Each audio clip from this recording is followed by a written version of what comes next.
A Rússia testou o míssil de cruzeiro nuclear Burevestnik, com alcance quase ilimitado e enorme poder destrutivo. O míssil foi chamado de invencível por Vladimir Putin e descrito como um Chernobyl voador pelo chefe do exército russo. No papel, é uma das armas mais poderosas do mundo. Na prática, é um desastre completo e absoluto. Uma demonstração de poder inútil, sem valor prático e com uma história sombria de fracassos e caos. Esta é a história completa do míssil 9 M730 Burevestnik, incluindo as partes que Putin não quer que ninguém saiba. Ele pode ter completado seu primeiro voo de teste de longa distância, mas o Burevestnik, também chamado Skyfall pela OTAN, está em desenvolvimento há décadas. O professor Mark Galeotti, importante analista da Rússia e pesquisador do Royal United Services Institute, acredita que o projeto começou ainda na era soviética.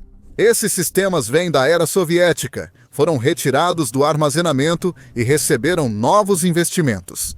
Em 2001, por volta da época em que os Estados Unidos se preparavam para deixar o Tratado de Mísseis Antibalísticos. Só um ano após Putin assumir, a Rússia decidiu retomar esse antigo projeto. Aproveitando as bases estabelecidas na época soviética, começou a trabalhar em um novo tipo de míssil.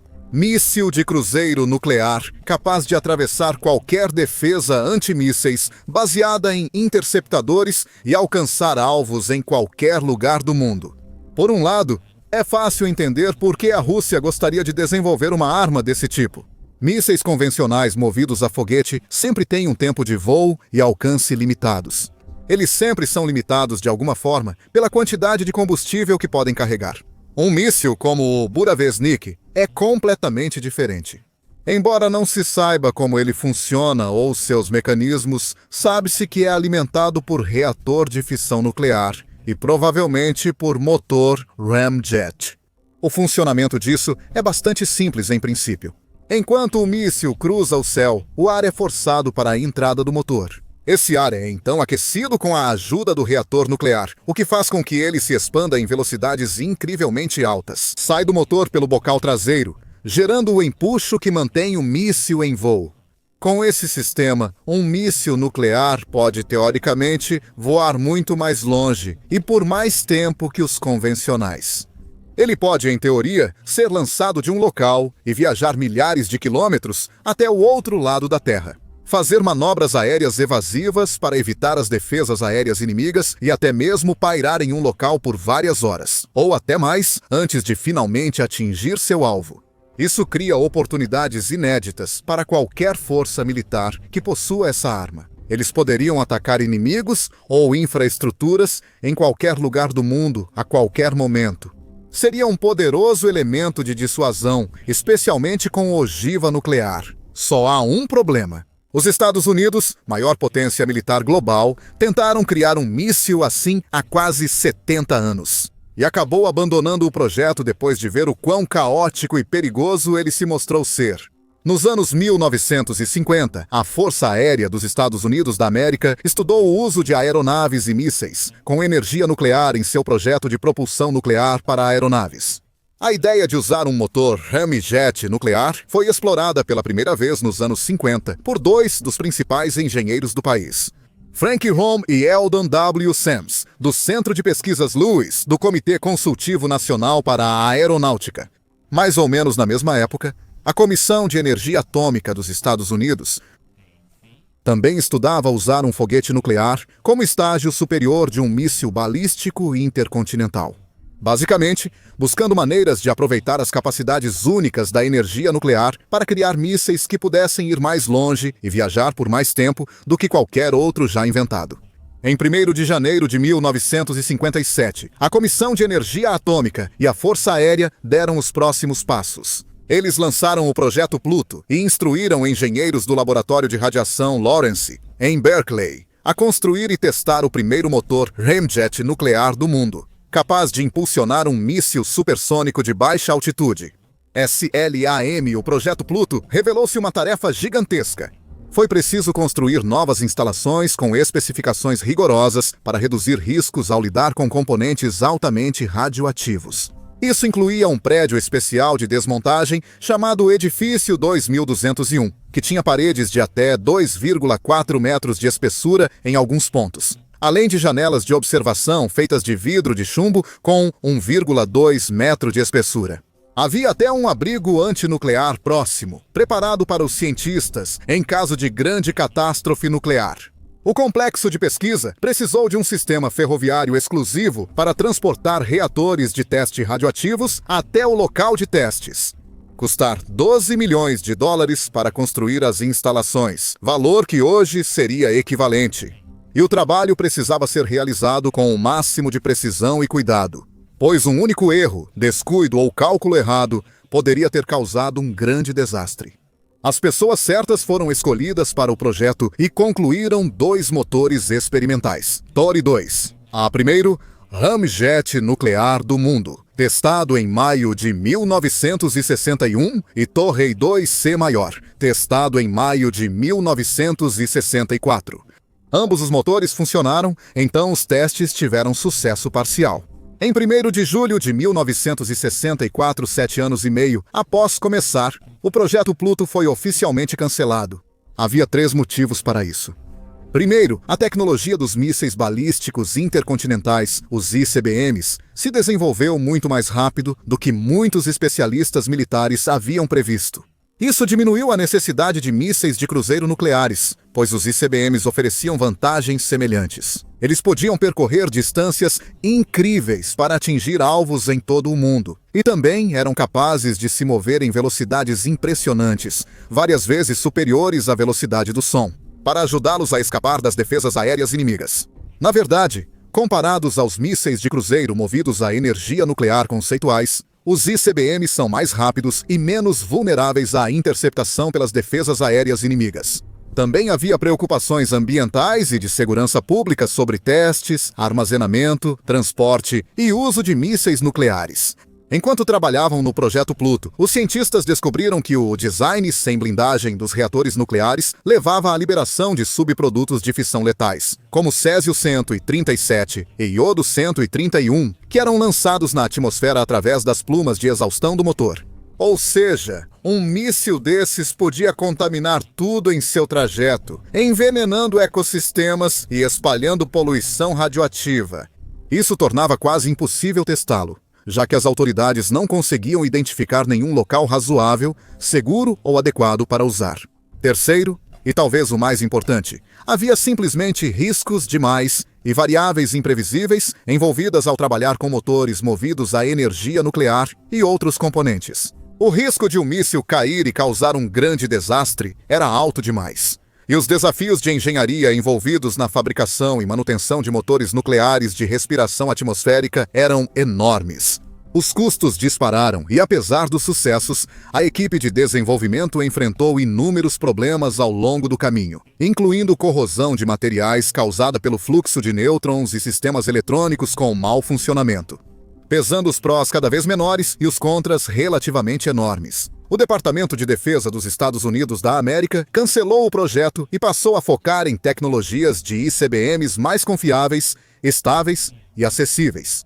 Os Estados Unidos têm o exército mais poderoso do mundo, e isso já faz gerações. Os Estados Unidos não tomam decisões de forma leviana e não teriam desistido de um plano como o Projeto Plutão sem motivos fortes e sólidos. A Rússia deveria ter aprendido uma lição clara com essa história. Ela deveria saber que mísseis nucleares não eram viáveis nem sustentáveis. Poderia ter poupado tempo, dinheiro e problemas seguindo o exemplo dos Estados Unidos e avançando para outras áreas de desenvolvimento. Putin decidiu retomar o projeto, sem saber que iniciaria eventos devastadores que causariam muitas mortes.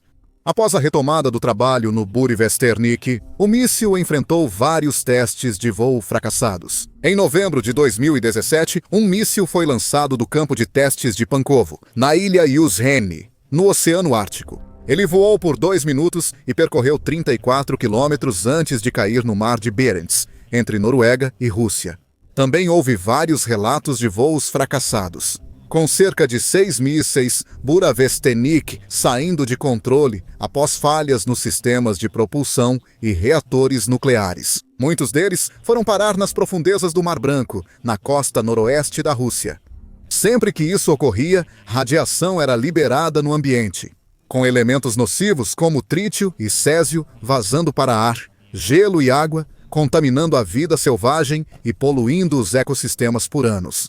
Como sempre, o Kremlin tentou encobrir essas catástrofes. Em março de 2018, sem se abalar pelos fracassos do míssil. Até então, o presidente Putin fez seu discurso anual sobre o estado da nação, apresentando oficialmente o Buravestnik ao público russo e mundial. Putin afirmou: "Começamos a desenvolver armas estratégicas avançadas que não seguem trajetórias balísticas ao atingir seus alvos. Assim, sistemas de defesa antimísseis são inúteis contra eles e sem sentido.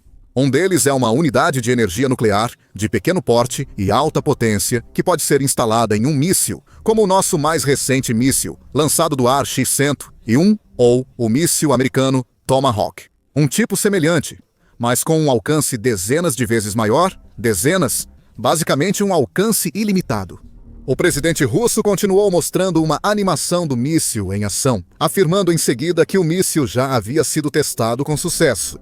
É um míssil furtivo de voo baixo, com ogiva nuclear, alcance praticamente ilimitado, trajetória imprevisível e capaz de driblar barreiras de interceptação. É invencível contra todos os sistemas de defesa antimísseis e de defesa aérea existentes e futuros. Vou repetir isso várias vezes hoje. No voo, o motor nuclear atingiu a capacidade projetada e forneceu a propulsão necessária. Agora que o lançamento do míssil e os testes em solo foram bem-sucedidos, podemos começar a desenvolver um tipo completamente novo de arma, um sistema de armas nucleares estratégicas com um míssil movido a energia nuclear. Putin sempre foi mestre da propaganda, e seu discurso retratou uma arma revolucionária que mudaria o jogo. Na realidade, o Buravestnik ainda estava, literalmente, tendo dificuldades para decolar na época em que ele fez esse discurso, e um ano depois, as coisas estavam prestes a ficar muito, muito piores. Em 8 de agosto de 2019, o programa Buravestnik enfrentou seu maior e mais caro desastre no campo de testes central da Marinha, perto de Neonoxa, no Mar Branco. Navios especializados foram enviados para recuperar um dos muitos mísseis caídos na água. Ao levantar o protótipo do fundo do mar, um propulsor de combustível líquido ligado ao núcleo nuclear do míssil explodiu ao contato com a atmosfera. A explosão matou 5 técnicos instantaneamente. Relatórios adicionais sugerem que mais 2 ou 3 pessoas morreram posteriormente devido a complicações relacionadas à radiação, elevando o número total de fatalidades para aproximadamente 7. Os afetados tiveram sintomas de exposição aguda à radiação, como necrose dérmica, hemorragias gastrointestinais e falência de órgãos. Outros funcionários no local foram expostos a doses muito altas e perigosas de radiação ionizante. Eles começaram a ter doenças graves, queimaduras e náuseas. Além disso, muitos dos trabalhadores de emergência, incluindo os primeiros socorristas e paramédicos que foram enviados ao local, não receberam os devidos avisos, nem foram informados sobre a natureza do acidente. Assim, também foram expostos à radiação nuclear, com relatos de aumento dos glóbulos brancos e possíveis riscos à saúde a longo prazo não divulgados publicamente. A explosão dispersou vários elementos perigosos no ambiente, como os isótopos de estrôncio 90 e um bário 140 e lantânio 140. Os níveis de radiação gama aumentaram em cidades e vilarejos distantes, como Severodvinsk, a cerca de 30 quilômetros da explosão.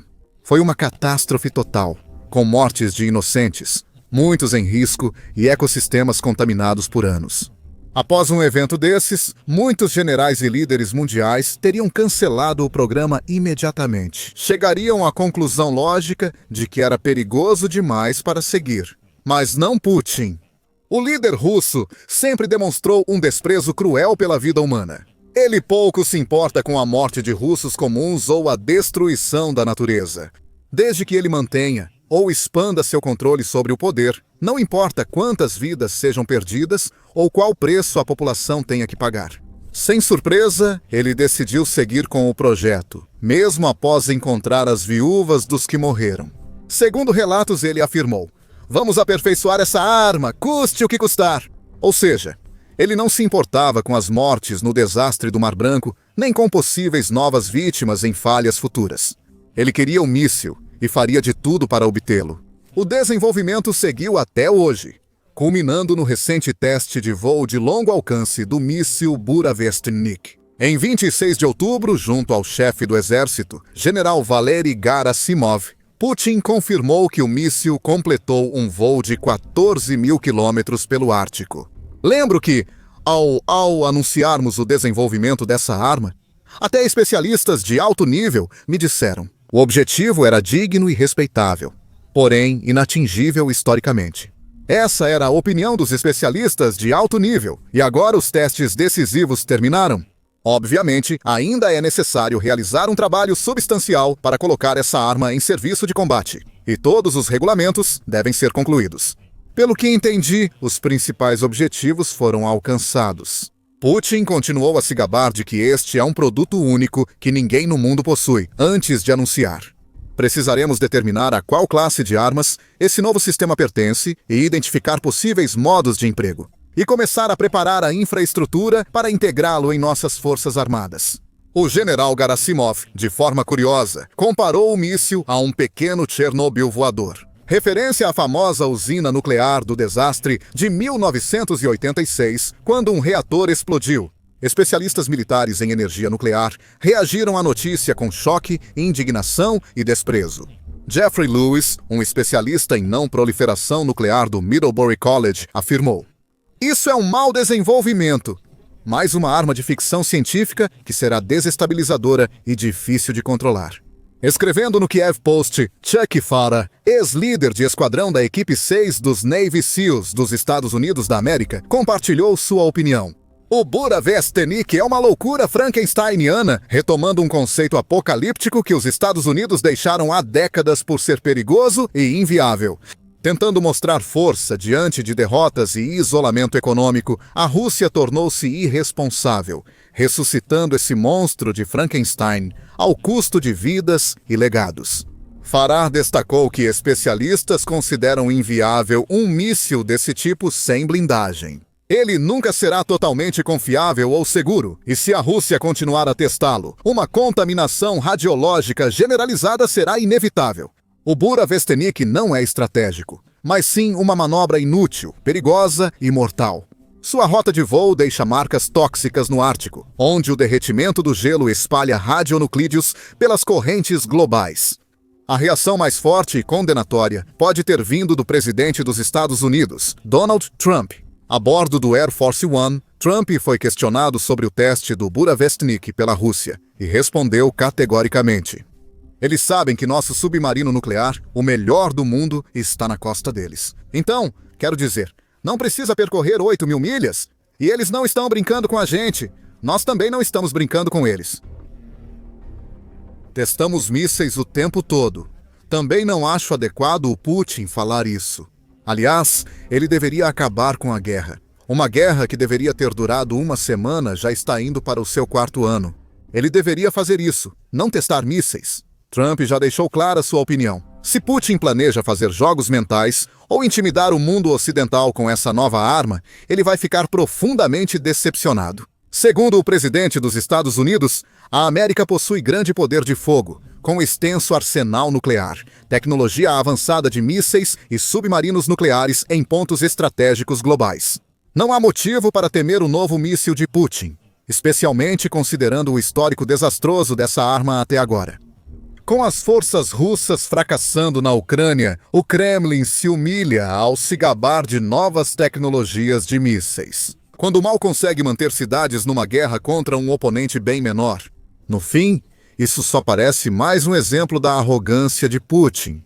Embora o líder russo tente mostrar poder usando roupas de combate e se gabando de seu novo míssil, ele nunca pareceu tão fraco ou vulnerável quanto agora. Agora, saiba mais sobre o desespero de Putin neste vídeo, que mostra como a Rússia recentemente encenou uma vitória falsa na Ucrânia para convencer o mundo de que está vencendo a guerra.